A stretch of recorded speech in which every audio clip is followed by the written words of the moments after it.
What's good, y'all? Welcome back to ImMakevelli. I'm Machiavelli, and today we got Jimmy. This play deserves an award. Let's get into it. Rookie of the Year, Most Improved Player, Sixth Man of the Year, Defensive Player of the Year, the Most Valuable Player, the Best Shooter of the Year. That's not a real NBA award, but it would be cool if it was. In fact, if there was Defensive Player of the Year, the Most Valuable. Hey, y'all like how when he brung up Most Valuable Player of the Year and B popped up? Y'all like that, huh? He is the most valuable. Factual statements, Jimmy. Factual statements. Player, the Best When he's healthy, of course. Shooter of the Year. That's not a real NBA award, but it would be cool if it was. In fact, if there was an end-of-season award for the NBA's best shooter, who would be the winner this season?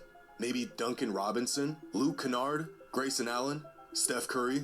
Well, according to some advanced metrics, there's actually one clear winner here. Nigga said Duncan Robinson. Get the fuck out of here, bro. Crafted NBA, a site that curates some of the most interesting and insightful NBA metrics, has a stat called shot quality. It's a unique metric that uses multiple variables like spacing and shooting efficiency and converts a player's shooting ability and shot selection into a point scale. What if it really is him? To 100. 1 being the worst, don't even think about putting up a shot, 100 being the best. Feel free to shoot any shot you'd like. Among point guards, Kyrie Irving has been one of the best shooters in the league this season with a shooting quality rating of 86.7. Among shooting guards, Sam Merrill of the Cavaliers has been the best shooter with a rating of 89.5. Duncan Robinson has been the best shooter at power forward. Sam Hauser has the highest score. Since when did Duncan Robinson become a power forward? What? Of any power. Duncan Robinson has been the best shooter at power forward. Sam Hauser has the highest score of any power forward this season. And Oh, I think he meant small forward. But still, Duncan Robinson is a small forward? Huh? I thought he was a shooting guard. Centers, it is Karl Anthony Towns who has been the best shooter with a shot quality rating of 80.1. Now, a rating of 100 is virtually unattainable. This means you're like a perfect shooter, and that's not even possible. Unless your name is Steph Curry, who, according to the shot quality metric, has been the best shooter in the NBA this season with a shot quality rating of 100 out of 100. What? Making him, in a landslide victory, the 2024 NBA Sharpshooter of the Year. But why stop here? Let's create some other NBA awards and find the rightful winners 100? of the 2024 NBA season.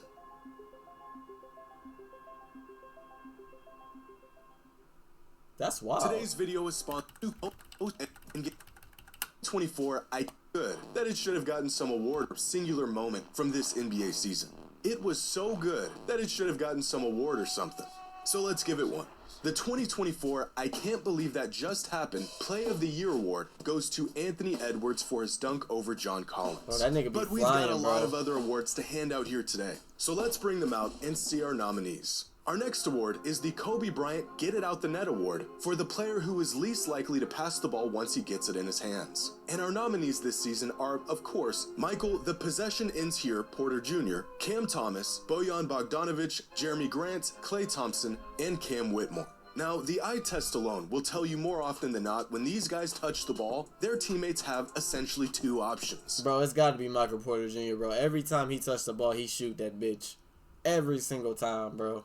Crash the Or Klay, because Klay rarely ever passes it. It's got to be between them two, bro. board or get back on D. But there's actually a pretty intuitive way we can determine the rightful winner of this award. How often did a player touch the ball versus how often did they pass the ball? Are you receiving passes and swinging the rock, or are you pulling up whenever the ball touches your hands? And as you can see, all of our nominees touch the ball way more than they pass it. But there's one player that is head and shoulders above everyone else in this award, and that is Cam Whitmore. Among players who get at least 20 touches per game, Cam Whitmore is the only player in the entire league where the possession ends with him more than half the time. That's insane. For perspective, Michael Porter Jr. is notorious for not getting rid of the ball. And when he gets the ball, he passes it up 62% of the time, compared to Whitmore's 49%. Damn, Here's a chart of the best scorers in the NBA to Whitmore's 49%. Damn. percent.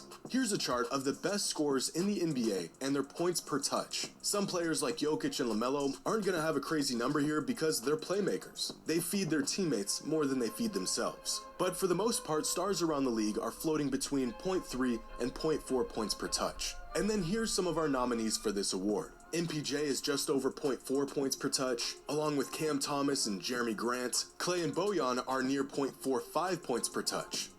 And then there's Cam Whitmore, who is averaging 0.51 points every time he touches the ball. A staggering number, and one that rightfully earns him the 2024 Kobe Bryant Get It Out the Net Award. Now our next award isn't really one you want to be the recipient of, and that is the David Wesley I Just Want This Game to Be Over award. Now most of you are probably wondering, who the hell is David Wesley? Well, David is the owner of the worst individual game performance since the NBA merger nearly 50 years ago. I know who David Wesley is. You know, a lot of you casuals probably won't know. Obviously, he's bald. He played in the NBA. He played for Charlotte. He wore the jersey number 4. A lot of y'all probably didn't know that. You know, yeah, I mean, yeah. At least the worst statistical performance. On April 12, 2001, in a game against the Nets, Wesley went 0 for 13. This nigga just got... Why did they put this nigga getting snatch blocked in here, bro? Field, with no free throws attempted, 1 rebound, 1 assist, and 4 personal fouls in 29 minutes, earning himself a game score of negative 11.7. Still, to this day, an NBA record. Damn, he played the worst game ever in the NBA. Damn, that's bad, bro. Even Steve Nash is up here. Steve Nash played one of the worst games in the NBA. Holy shit. Fitting that we named the award for the worst individual game of the season after him. And for this award, there's one clear-cut winner.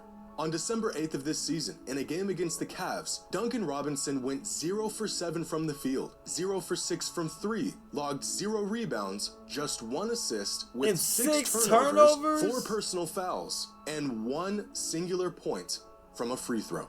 This left Robinson with a game score of negative 11.2. Damn. By far, the worst individual game of the season, and statistically, the second worst performance since the NBA merger, which earns him a runaway victory for the David Wesley I Just Want This Game to Be Over award for the worst game of the 2023-2024 NBA season. The next award we will be handing out is the 10th Man of the Year award. Now, as the name suggests, it's similar to the 6th Man of the Year award, but instead of going to the best player off the bench, this award is for the best and most productive player in the league, who is way down the rotation. And I know who. It's got to be, damn, I don't know if he's 10th man no more. I was going to say Peyton Pritchard, gang, from the Celtics, but I don't think he's 10th man no more. Specifically plays less than 20 minutes a game. You can look at it as the best, worst player in any given team's rotation. And sure, there's 9 players on their team who will see more minutes than them on a game-to-game basis, but a great team always needs a great 10th man. And for this award, or Patrick Beverly, Mo Wagner, Kevin Love, TJ McConnell, Jonathan Isaac, Jalen Smith, and Luke Cornett. Damn. And here are some of their notable stats throughout this season, like minutes per game, estimated plus-minus, win shares, and their average game score. All 6 of these guys are playing way above the rotational spot and could very well be the first man off the bench on some teams, even a starter on some teams. But maybe their value comes from them knowing their role as the 10th man and playing it so well. Maybe and Mo all Wagner. Of these guys are deserving. The 10th Man of the Year award but everybody goes to else? TJ McConnell. Now, TJ has had an interesting year. If you were to look at his numbers over the last few months, you wouldn't even think he was eligible for this award since he's filled more of a 6th man role over the last couple months. But at the beginning of the season, McConnell was out of the Pacers' rotation altogether on many nights, logging 8 DNPs in their first 30 games and playing brief 5 to 10 minute stretches in others. But anchoring the Pacers' second unit on offense and providing much-needed relief for an injured Tyrese Halliburton, McConnell played himself back into the rotation and back into a valuable position for the team. In fact, he has been playing so well since the All-Star break, averaging 14 and 5 a game on 61% true shooting in under 20 minutes a night, that he has played himself from hardly even in the rotation to one of the best backup point guards in the entire league. And for this, TJ McConnell is our 2024 10th Man of the Year. Now our next award is a fun one, and one that the NBA should add in the future, And that is the Allen Iverson Ankle Breaker of the Year award for the most electric Oh, this display is a of fire handles this award. season. And here are the nominees. Miles McBride makes Evan Mobley touch Damn. earth. Hey. Nah, crazy in and out. Oh my goodness. Somebody give Dylan Brooks a map. And this core group, as I mentioned earlier, 12 seasons together, they've been here forever. Curry loses Brooks not once but twice. And then he makes another one. His fourth three. My goodness. Halliburton drops the rookie. In 5 games, that's 5 per game. Here's a step back. Oh my goodness. Put him on his back. That's the shake him up with style. And there's the skin. Brandon Ingram puts Jordan Nwora in a spin cycle. As Sherman Hamilton had mentioned, and you have players like Ingram. Damn. Oh! P.I. with the throwdown. He had this. Lonnie Walker cooks the Celtics defense. Walker guarded tightly by Pritchard, spins around him, weaves Hey. through, That was nice.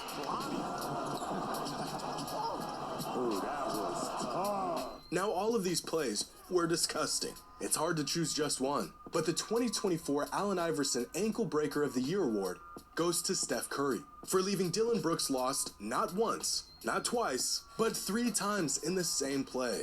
This game happened in the first week of the season and really kickstarted the year in a big way. Brooks was on his villain campaign all summer, and in their 3rd game back, Steph does this to him. One fan commented on this ankle breaker saying, Steph could have shot that off the dribble comfortably, but the pump fake was solely for the purpose of humiliating Brooks. And I'd like to think there's some truth to this. So for that, Steph is the winner for the Ankle Breaker of the Year award. That is glaze, bro. I'm not gonna lie. This is such glaze. He didn't even touch the earth, bro. He didn't even fall on his back like some of the other niggas that were nominated. Like, this is absolute glaze right here, my nigga. Absolute glaze. Brooks did not fall. He didn't touch the earth. He got crossed, but other niggas fell and touched the earth and they got shaked and baked and shit. This is glaze, bro. Like, what? How? Like, this is subjective as fuck. Like, what the fuck? The next award we're handing out today is the Prime James Harden One-Way Player Award for the best offensive player in the league this season. The NBA has a Defensive Player of the Year award, they have the Most Valuable Player of the Year award, but they don't have an Offensive Player of the Year award. So let's give one out. But there's a bit of a twist to this award, because it's not like just that, like, bro. Bro, that shit right there, bro. So let's give one out. Bro, look at this shit, bro. This was better than Curry on Brooks, bro. Come on now, gang. This award, Dude, he made Luka slide, bro. Nigga sliding, bro. Nigga, like, bro. It's not for just the best offensive player in the league this season. It is specifically for the player who had the largest gap between their offensive excellence and their defensive liability. Going against everything we've been taught, this trophy will be the award for the player who loves to play offense but can't play defense worth a lick. And our nominees for this award are Tyrese Halliburton, Steph Curry, Trae Young, Jalen Brunson, Tyrese Maxey, and Damian Lillard. Now, intuitively, I think we can all have a good idea. Nah, the James Harden One-Way Player Award, I must have not have heard that at first. Bro, Maxey is not getting this award, buddy. He got quick hands, bro. He could play defense, bro. Dame Lillard, yeah, I do be seeing Dame be getting cooked. Brunson's a good defensive player. He be locking up. Honestly, bro, it's between these 3, bro. These 2, really. Well, these 3. Curry, Trae, and Dame, bro. Honestly. Of who should win this award. But statistically, there's a really comprehensive way we can go about determining the winner here. And that's by using crafted NBA's offensive plus-minus and defensive plus-minus metrics. These 2 metrics factor in a ton of different variables, like shot quality, turnover rate, offensive load, and creation on offense, and also things like forced turnovers, deflections, fouls committed, and defensive versatility on defense. They then take these numbers, rate every player based on these categories amongst every other player in the league to find their overall league percentile. This season, here's a player who has a crafted offensive plus-minus in the 97th percentile, so he's really good on offense. And he has a crafted defense plus-minus in the 25th percentile, Damn. So he's considerably bad on defense. Any guesses on who this player is? It's Damian Lillard. and the gap between his offense and defense isn't nearly as big as some other players. This is Jalen Brunson with a 99 on offense and an abysmal 14 on defense. Still, not nearly the worst. Here's Halliburton, Tyrese Maxey, Curry, and the 2024 James Harden One-Way Player of the Year award winner, Trae Young, who is in the 96th percentile on offense and is in the 0. Damn, nigga plays no defense at all, bro. Oh my goodness, no defense at all. It's crazy. Percentile on defense, making him one of the best offensive players in the NBA and literally the worst defensive player in the NBA. Damn. A gap this big is truly remarkable. For perspective, Luka Doncic isn't much of a defender even on his best day, and his offensive to defensive gap is just 42%. Trae Young is an anomaly, and for this, he shall be rewarded. Now we have one more award to give out here today, and this is a real special one. We all love a player who can change a game, ignite his team, do all the dirty work, and not have to score the ball to make a difference throughout a game. These kind of players are a different breed and rarely get the credit they deserve, let alone an award. So let's give them one. For our last award, we have the Dennis Rodman I Don't Need the Ball to Make a Difference award for the player who leaves their mark on every game without really needing to score all that often. This award is pretty much the opposite of the Kobe Bryant Get It Out the Net award, where those guys find their value in getting straight. I don't need the ball to make a difference. I don't need the ball to make a difference. Damn, bro. Maybe Draymond? Maybe.